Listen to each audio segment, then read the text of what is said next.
With the Wolf is live. Missed you guys. It's been a few weeks since we got this done, but decided to hop on the chat. It's Friday. It's a good day. We're about a week away from the draft, so a lot to talk about. Let's hop into it. Titans release, the NFL released their new schedule um, coming out. I'll talk about some of my early observations. Some of that's already on NFL.com. ESPN.com.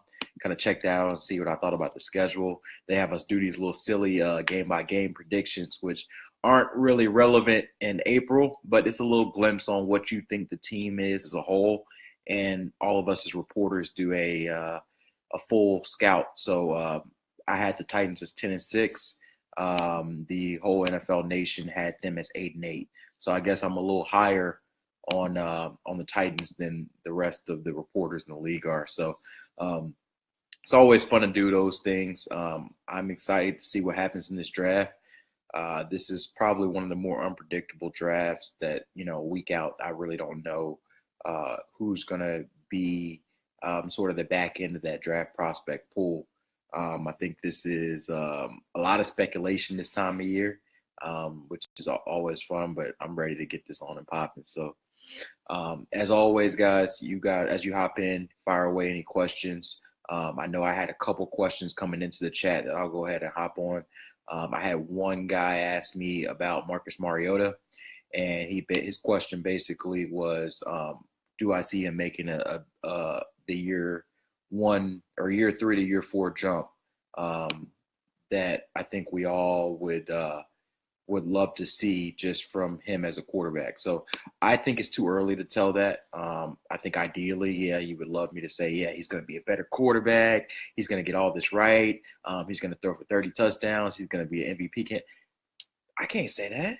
It's April. It's April. We're going to see what Matt LaFleur has ready for him. They seem to be gelling well, I guess, from the early workouts. Marcus is saying the right things, but he always says the right things. I think there's a lot of pressure on the Titans, on Mike Vrabel, on Matt LaFleur, and Marcus Mariota to perform well this season. I think that the Titans put themselves in a position where if you don't make the playoffs, it's considered disappointment after what happened last season of firing their head coach after a playoff win. So I think whether they want it or not, is playoffs or bust, or this season is going to be considered a disappointment, and that's the minimum. So I think that is one of the storylines to watch. Marcus Mariota, Jameis Winston, Dak Prescott, all these guys are really facing crossroad years, so to speak. They're quarterbacks who have shown potential. Their teams believe they're franchise quarterbacks, but they're coming off rocky seasons. And at some point, you have to figure out, is this quarterback worth what we're going to have to invest in them? All of these guys are entering their second to last year on their contract. And I think that's why the preseason week 2, where the Tampa Bay Buccaneers come here to Nashville, will be really intriguing, not just because we'll have 20 Jameis Winston, Mariota stories, but also because we can really delve into some of the things that are going on with each quarterback and what each team has to decide as it moves forward, because those two quarterbacks were 1 and 2 in the 2015 draft. And I'd say Mariota has been more successful as far as the winning side of it, his team success, but neither of them has done enough for you to say, hey, this guy's a top 10 quarterback. And that's where you want to get to at this point in the league. So I think that's one storyline that we're going to watch. Obviously, as we move forward throughout the offseason, we'll figure out exactly what the offense is going to look like. I know that there's going to be a lot of play action, a lot of movement in the offense. There's going to be a lot of emphasis on Marcus Mariota being the face in the center of it. I think you'll see less of a run-heavy smash mouth offense. Mike Mularkey's favorite phrase for that offense, but I think you'll see a lot more balance, look a lot more on Mariota's shoulders. But then it'll be up to him to be able to carry that load, to be able to stay healthy, and to be able to take the Titans to the next level. So Brian, team announced that Mariota was going to be a new option. Has there been any Lawan talk? No, as of 2.5 weeks ago, and I wrote this in a story that sort of maybe got buried a couple weeks ago. But Mariota's fifth-year option. Cool, cool. Expect it. I don't think. I think we would have been shocked if he didn't get picked up. I think the thing to watch is that Taylor Lewan hasn't had much discussion with the team as far as an extension, at least from what he told me 2 weeks ago when they were at the uniform unveiling. He didn't really sound bitter, but he was just matter of fact. We haven't really made much progress, and that's a little curious to me. I mean, this guy's your franchise left tackle. You can say whatever you want about his personality. He's a little bit of a prick. He can be, he can be abrasive on and off the field. Whatever. He can block and he can protect your quarterback. He's the face of your team as far as the offense, as far as the personality perspective. And he's a guy that absolutely fits what Mike Vrabel and his culture wants to do. And you've seen left tackles get paid. They brought up the Brinks truck for Nate Soldier, and I'm gonna tell y'all now, Lewan is definitely a better player than Nate Soldier. So you're looking at $15 million a year off rip. That's gonna be minimum. So I know that it's not an easy pill to swallow, but I think the Titans should have got that deal done yesterday. We'll see. These guys get paid more than me. They're smarter than me. Maybe they have some up their sleeves. But that's one I don't understand why it's not done yet. And I think it'll be done sometime this offseason. All quarterbacks should push up in talent to 25. Do you think Robinson would jump at best player available, top tackle, best corner, best safety? Good luck getting inside John Robinson's mind and figure out exactly what he's going to do. My best explanation, and I'll do more on this next week as you guys, a preview for you guys. Next week I'll have a top 5 prospects that I believe the Titans would be interested in drafting. And then also a 7-round mock draft that's going to come out probably the day before the draft. So those are 2 things to watch out for me. And I may do one more thing. I'm not sure yet. But to answer your question, I think it's far more likely for the Titans to trade back, maybe even completely out of the first round than it is for them to trade up. They only have 6 picks, tied for the fewest among all teams. And John Robinson loves his draft capital. They're like his babies. And I just don't see them trading another pick, which would cost, or a future pick to move up and get a player. Maybe if somebody is that you just absolutely love, that was a top 10 prospect, is maybe 2 or 3 picks away, then you have to decide if you can sacrifice it. But I'd say if I'd rank what I think the Titans will do in this draft, I'd say number 1, trade back. Number 2, stay put. And number 3, trade up. That's sort of how I see it a week out from the draft. So, Mike Watson's recovery, dealing with him for the foreseeable future would seem to be an issue in Titans draft picks. I'm not sure I guess you're talking about Deshaun Watson in his future, I guess, in the division. He's a baller. He's a baller. I talked to Titans coaches last season, and they were like, this dude is the real deal. I was talking to some coaches, and they were like, we are glad that the second game, they were like, we are glad he's not playing. He completely changes the game. And what he does is that, and it's something that we saw from Mariota last season, he lifts everybody up around him. And that's something that you can't teach as a quarterback, a guy that people get excited to play for, a guy that people get excited to play with, I guess, from a player's perspective, is a rare quality. If you can ignite a team to play above their skill set based off either the emotion that you're giving off, the ability, or just your natural knack to take over games. That's something that is a quality skill set from any quarterback, and Deshaun Watson has it. So this is going to be a heck of a division. Like, I remember like 2-3 years ago, this was the laughing stock of the league. They were like AFC South, clown show, cakewalk, easy division. We should not even give them a division bid. And this was before I covered the Titans. So I saw it.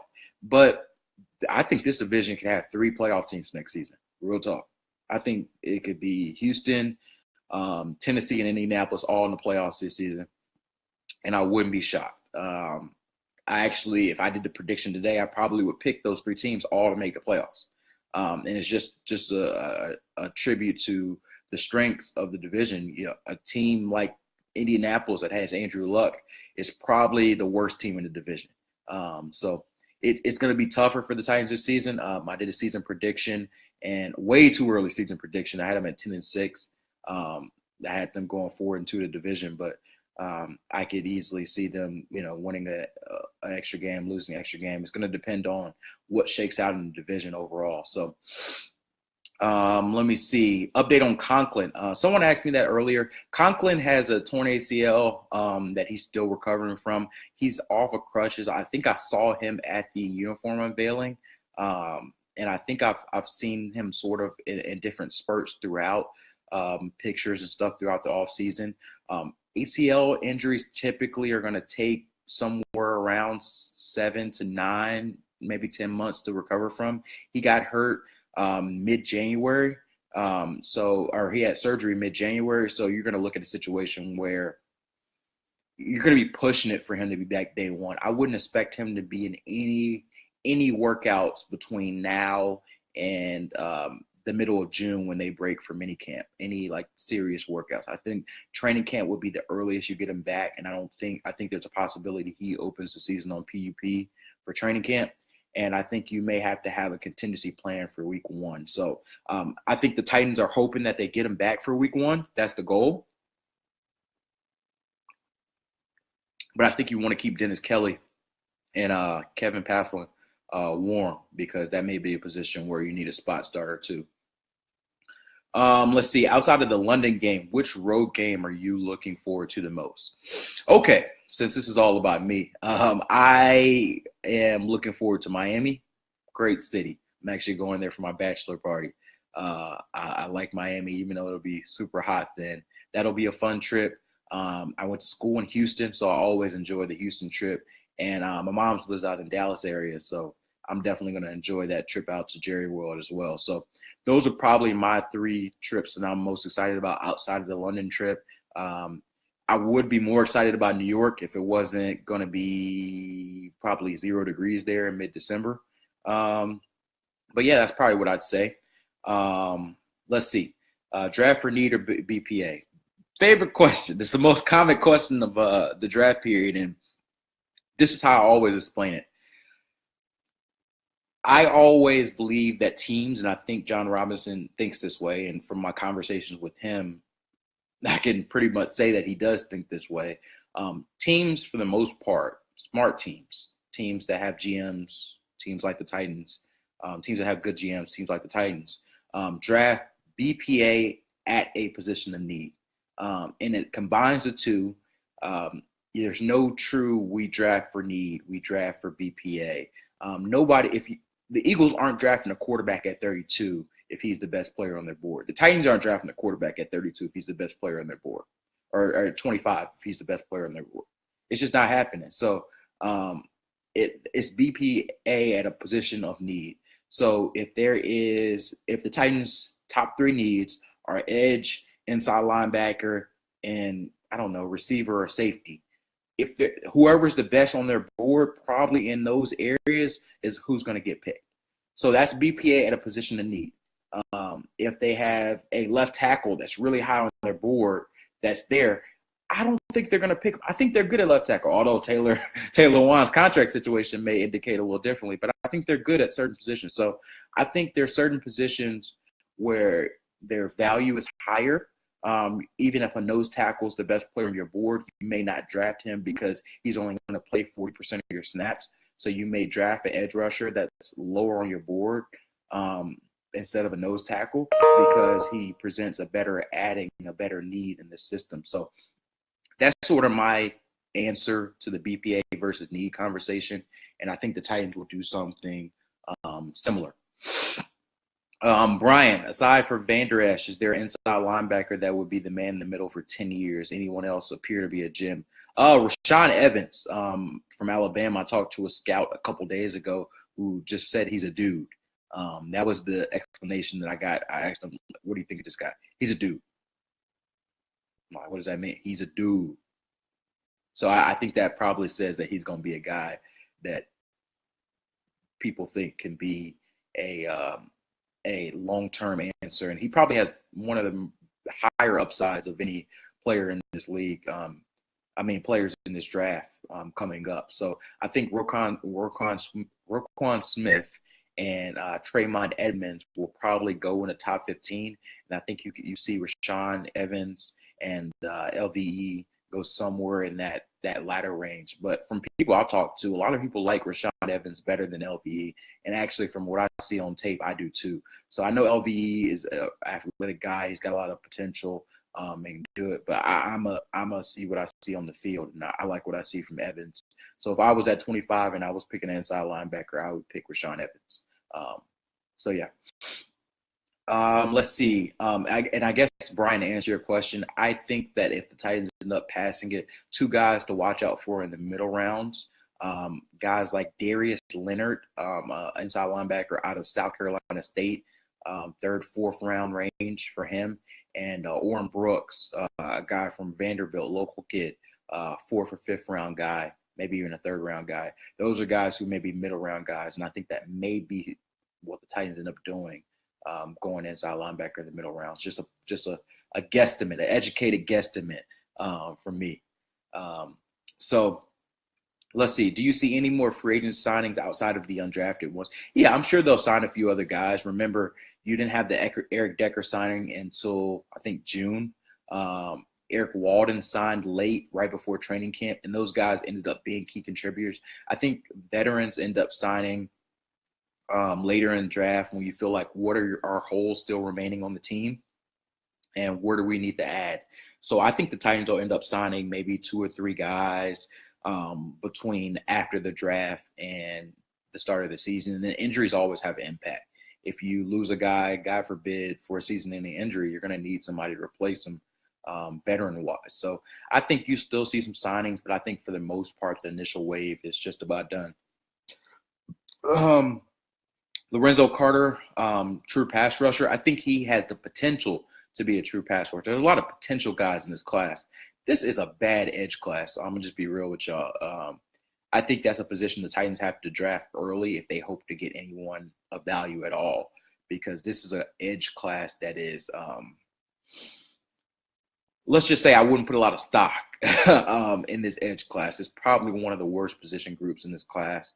I'm not sure why, because that's a very, very high commodity position in the NFL, but there's not a lot of ready-made, true, proven guys that you feel like, hey, this guy's going to come in and be a year-one contributor. I think Lorenzo Carter is a looks the part type guy. You look the part, you have the speed, you have all the workouts. Why didn't he play better in college? Why wasn't the production there? And that would be my question. Why did you have, I think, 14 sacks in 4 seasons? I know Georgia used him in a lot of different positions, but I think he's a guy that may take a little bit more development, which isn't necessarily a negative thing. The Titans have 2 pass rushers already there, but I think he's the guy that may be more of a second-round grade. But yeah, to answer your question, I think he can be a true pass rusher. I don't know if he is right now. Yeah, I think you're right. I think size has a lot to do with it. I think a lot of people draft potential, especially in especially late in the first round, because if you think, hey, this guy's already maxed out, do we want a potential great player, or do we want a potential great player that could be a bust, or do we want a player that's going to be average to solid, and that's all he's ever going to be? So a lot of people debate that. But I think Rashaan Evans, even though he's undersized, there's a lot of players, a lot of inside linebackers who are undersized. I think Rashaan Evans represents the modern NFL linebacker, a guy that can hit, a guy that can cover, and who can be on the field for 3 downs. So I'm not too worried about his size in that consideration. Sandy, how you doing? Lots of folks were on Hankins when we lost the Sioux sweepstakes. Any idea why he isn't signed yet? Money, money, money. Hankins wants his bread. He wants his check, and I don't blame him. Always get your bread when you can get your bread, but he wants his money. And I think the Titans found them a value signing in Benny Logan that they felt can fill that nose tackle spot. And I think Hankins, I don't know what he's asking for, and I don't know if he's going to be able to get it, but I know that a lot of teams have visited with him, and they didn't really meet his price point, so he was willing to wait. I think he waited last year in free agency too and ended up getting a pretty good deal in Indianapolis. So maybe he's just under the assumption that he can wait until teams realize they need a player like him. So I'm not sure where he's going to land. It's a little surprising that he hasn't signed anywhere a month after the start of free agency, but I'm not his agent, so we'll sort of see. But I think the Titans are set. I don't think the Titans are in the hanging hunt anymore. I think they're set with Logan. Um, yeah, maybe at 57. But I think that there's a couple other guys that I may pick over even Carter at 57. But that's just me on a personal level. Um, Ryan, what did you think was the result of Vrabel discussing that it's difficult to find fullbacks? Uh, will the Titans add one or use other players at that spot? It is difficult to find a fossil. I can't find any fossils. Fullback is a dying position, and I don't know if the Titans will use one this season, but I don't know if it's worth having a player on the roster that had that position, especially the way the Titans are planning to switch their offense to more of a spread scheme, to more versatility, to more three receiver sets. You can't have a fullback if that's going to be your mindset. If you're going to be 2016 Titans team where you're going to say, hey, we're going to run the ball 40 times down your mouth until you can't take it anymore, yes, use a fullback. But I think a lot of the modern day NFL offenses, it just doesn't fit. The way you will see the fullback position sort of used as we go forward is I think you'll see a lot of more hybrid players, guys that may be sort of a running back / big receiver / tight ends that sort of don't have a position, but they can do a lot of different things. You can use that player as a fullback. And if you need to get 3 snaps out of him, you can use him there. You can use him as a backup tight end.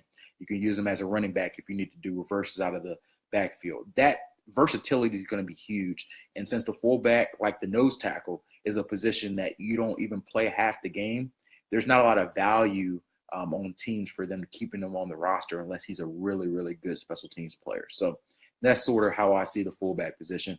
I agree. I don't think Evans will make it to 25. I think he'll be somewhere in that late teens, early 20s range. But I do think that he'll be somebody on the Titans' radar if he happens to be there at 25.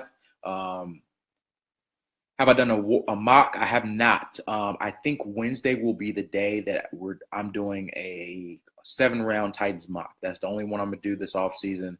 I've done multiple mocks when I used to work at the paper for the Denver Post. But I feel like that sort of hedges my bet a little bit. I just want to do one mock. It's going to come out the day before the draft. It's going to be a 7-round, John, and that's how it's going to be. So y'all can like the picks, y'all not. It's just sort of my educated projection based off what I'm hearing, what I believe the Titans want, and how I think the draft will fall. So look for that on ESPN.com on Wednesday. Monday, look for a top prospects who I believe the Titans will consider in their first pick. Those are the 2 stories to look out for, and I may have something special for you guys story-wise, maybe another one before the draft. So that should be on your radar. Let's see. On one note, and I'm going to get out of here in a little bit. If you guys have any questions, fire away. Any final questions before I get out of here? It's 420, and I say this every year. You guys probably haven't followed me, but I'm going to make this notion here because I always think it's funny. The NFL drug policy starts on 420, which I think is sort of a cruel slap to the fact that this is still a rule. In my opinion, there's no reason why the NFL should still be testing for marijuana. I think that for the grand scheme of things, players are safer using marijuana than some of the painkillers that they use. So I always think that's really interesting that the NFL starts their drug policy on 420. And it's something I always mention every year because I think it's something the NFL did on purpose. But yeah, like I said, a few more questions. We'll get into that. As always, thank you guys for doing this.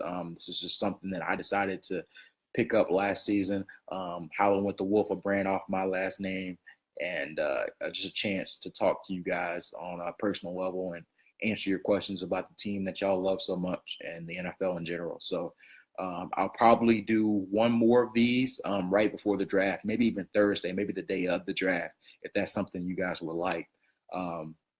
I may do something like that, and then we'll go from there. So um, I'll answer a few more questions, and I got a few errands to run today. So let's see, Brian. Talking about oboe. That in the draft circles they just call him oboe, but yeah. I think that I talked to a scout about oboe as well, and the response I got was that he's just average. That was this one scout's perspective. He doesn't work for the Titans. He works for another team, and I think that you can, like I said, this edge class is not great. There's going to be a lot of players drafted a lot higher than people expect. Watch out for names like Josh Sweat, guys like Arden Key, guys like Lorenzo Carter, like you mentioned earlier, guys like Sam Hubbard, especially Harold Landry. All these guys are going to go higher than you expect. Edges always go higher. And I know people mock them lower and say that, oh, maybe Landry will be there at 25. I don't see him being there at 25. If he's there, I think the Titans should take him. But otherwise, I think edges will go higher. And I think some of those names I mentioned, Josh Sweat, Sam Hubbard, Lorenzo Carter, Arden Key, Nwosu from USC, all those guys I think will be first and second round picks before this is done. And a lot of those guys were considered third, maybe fourth round picks when this draft process started. So I think that's just the way it'll roll, and that's my opinion. Did Antoine Woods seem pleased during workouts? It looks like he's finally getting this opportunity. We do not get to see first 2 weeks of workouts. I have not seen anybody work out yet. I do not know who looks like what. I don't know how much anybody weighs. I know their first voluntary workout that's open for us will be the week of draft, which is next week. So I'll see then a little bit, and then I'll report back. It's legal in a lot of states, Sandy. I used to live in Denver where it was legal. I didn't partake, but I knew a lot of players and people, obviously, who did. So I that's just my personal opinion. I know people disagree.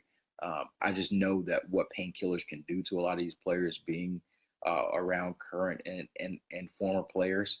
And it's just a little head scratching for me that we allow one thing and not another. But that's just my personal opinion, and I'll get off my soapbox. Chances of Shaquem Griffin to Titans, a chance, but there's 32 other teams, so I don't want to peg and say, hey, he's going to be the Titans pick or whatnot. I know the Titans had some interest with him. They talk with him, and he's going to be around that middle range. They do need an inside linebacker, and I think they'll be looking around that mid range for inside linebacker. So, three things that my early predictions, and I'll have some of this maybe later on in a written story, but three predictions, in my opinion, that you guys should look for. I think the Titans trade back or stay put at 25, but they'll try to trade back. I think a front seven player is going to be the pick. I think they'll draft a safety higher than most people expect. And don't be surprised if they look into the quarterback position in the middle round. So that's sort of my three predictions coming into this draft, and we'll see how it goes. As always, thanks for joining, and we'll do this again probably next Thursday. See y'all.